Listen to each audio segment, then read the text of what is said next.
On this video, I am continuing the life of Christ, reading it in Greek, along with a running commentary. So we are now at the annunciation of the birth of John the Baptist from Zachariah. And I appreciate the work of the Harmony of the Gospels by A.T. Robertson, who has outlined this so well, and I'm following that outline as I go through this. So we pick it up in verse 5. Agenata entais hemerais herodu basileos tes Judaias herus tes anamati Zacharias ex ephemerias abia kai gunei ekton thugateron Aaron kai ta anima autes Elizabeth. We begin with, and it came to pass in the days of Herod the king of Judea that there was a certain priest by the name of Zachariah out of the division of Abijah, and he had a wife out of the daughters of Aaron, from the daughters of Aaron, and her name was Elizabeth. So, following the life of Christ, we now are going back to the birth, the annunciation, the announcement of the birth of John the Baptist.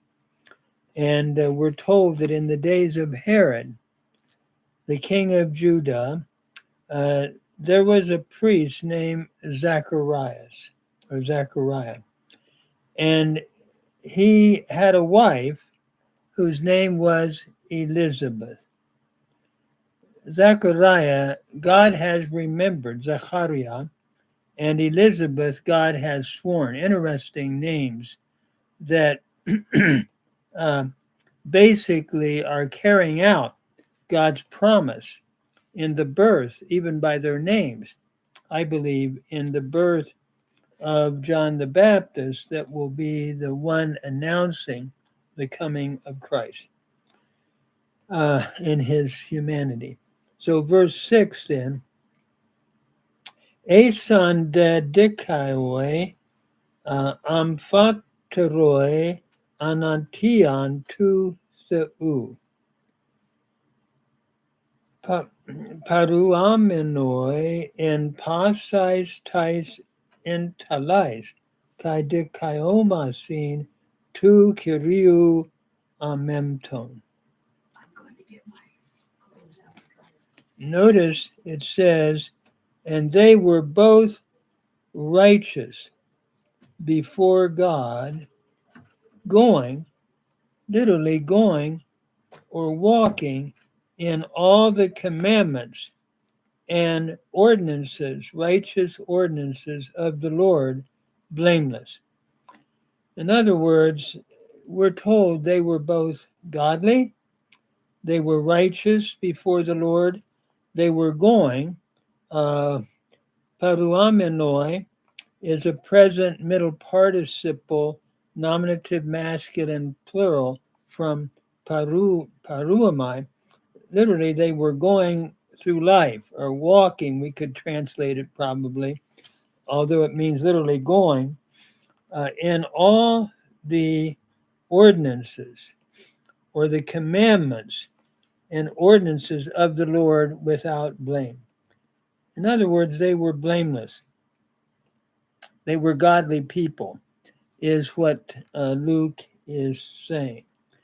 And so he continues then, verse 7, Kai uk ein autois teknon. And they had no child, kasati ein he Elizabeth stera. They had no child because Elizabeth was barren. Kai amphateroi Prabebekates entais hemerais auton esan. And they both were advanced, or having been advanced in days. In other words, they were older, advanced in days. I just reached 82, and I guess I would fit that category, being advanced in days. So they had no child because Elizabeth was barren, and both of them were advanced in their days, meaning they were old. And so he's describing a miracle. We're going to see God doing a miracle in the birth of John the Baptist. And this will be followed by a greater miracle in the birth of Christ, in the divine miracle of the virgin birth. And so we pick it up then in verse 8. Agenata de ento ratuein auton inte taxetes ephemerias autu inati tu theu.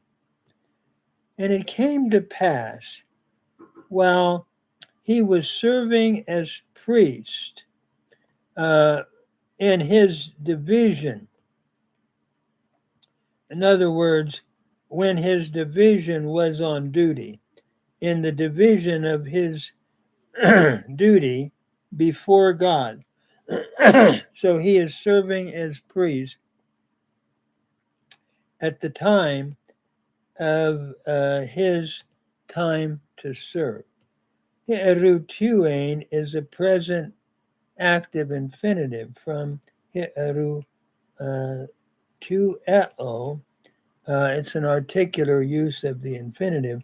So when he was serving as priest in the division or order of his division before God, katata ethas tes hierateas elake tu thumiasai e selthon estan naan tu kyriou.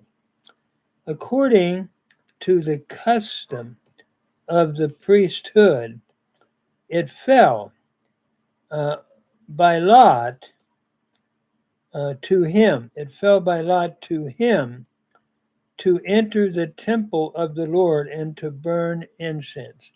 In other words, by entering into the temple of the Lord to burn incense. So it is the time for Zachariah to burn incense. And notice it fell for him to burn incense by entering the temple of the Lord.